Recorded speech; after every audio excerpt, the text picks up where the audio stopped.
అఖండమండలాకారం వ్యాప్తం యేన చరాచరం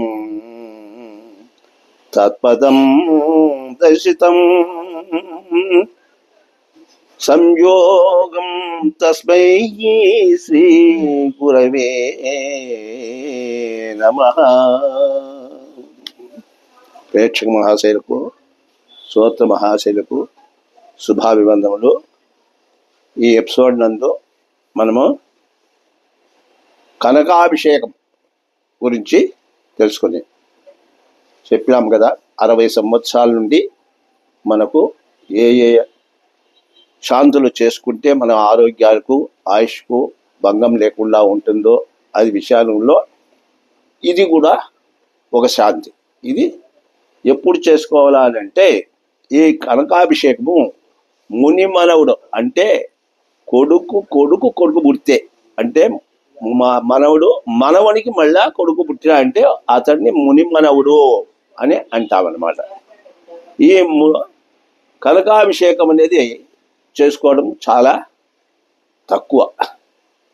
ఎందుకంటే మునిమనువుడు పుట్టి కొందరికి అదృష్టం ఉంటే చిన్న వయసులోనే ఈ యొక్క కనకాభిషేకం కార్యక్రమం చేసుకుంటారు. చాలామందికి ఈ యోగం రావాలంటే కొంచెము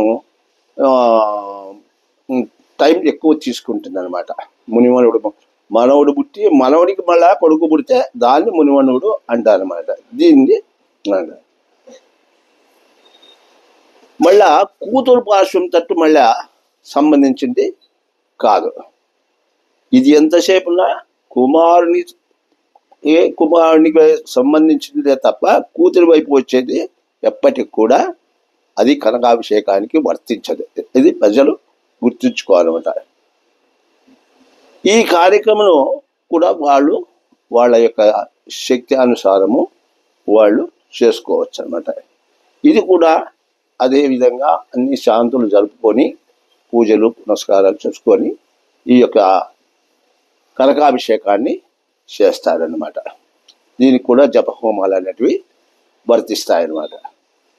అయితే ఇక్కడ కనకాభిషేకం అంటే ఇక్కడ బంగారుతో అభిషేకం చేయడం అని ఇప్పుడు పరిస్థితుల్లో బంగారం అనేది కష్టం కాబట్టి చాలా దీన్ని కనీసము వెండితో, అది కూడా అట్లే ఉంది కాదు కాబట్టి వారి శక్త్యానుసారము వెండితో పూలను చేసుకొని కూడా పూర్వానుసారాన్ని బట్టి ఇది రాశాడు.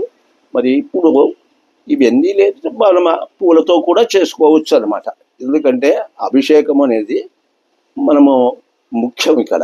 అందువలన శక్తిని బట్టి మనము ఈ యొక్క మనవని చేత ఈ యొక్క పూలను, బంగారు పూలు కావచ్చు, వెండి పూలు కావచ్చు, లేదు చివరకు మన పూలైనా సరే ఇప్పుడు ఈ పరిస్థితులను అనుసరించే కాలానుగతి నుంచి కూడా మనం చేసుకోవచ్చు అంటే ఈ వేడుకను ఏం చేసుకున్నా ఇది ఒక శాంతి కాబట్టి మనసు పెట్టి అవే అనుకోకుండా మనం చేసుకుంటే దాన్నే మనం కనకాభిషేకంగా మనం భావించుకోవచ్చు అనమాట. అందువల్ల ఈ విధంగా ఎప్పుడైతే మనం చేస్తామో ఆ మునిమనవని చేత ఆ ముత్తాత అవుతాడు. ముత్తాత తల మీద ఈ యొక్క పూలతో ఆ పిల్లలు చేయి తాగించి చేయడం అనేది కనకాభిషేకము అని అంటారు. ఇది తాతకైనా అవ్వకైనా కూడా చేయవచ్చు. ఒకవేళ తాత లేకపోతే అవ్వకు కూడా చేసేటువంటి యొక్క ఆచారము ఇప్పుడు లోకంలో ఉంది కాబట్టి ఇద్దరు ఉంటే అది చాలా ప్రశస్తము.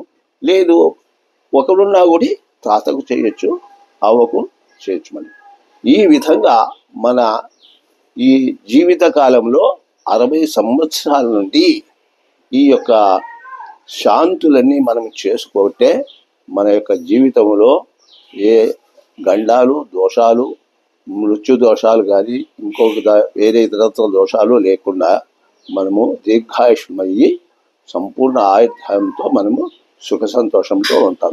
ఈ విధంగా ఈ ప్రజలందరూ కూడా ఈ రకమైన శాంతులు జరుపుకొని వాళ్ళ యొక్క ఆయుష్ను అభివృద్ధి చేసుకుని సుఖ సంతోషాలతో ఉంటారని మరి కోరుతున్నాను. ఓం స్వస్తి.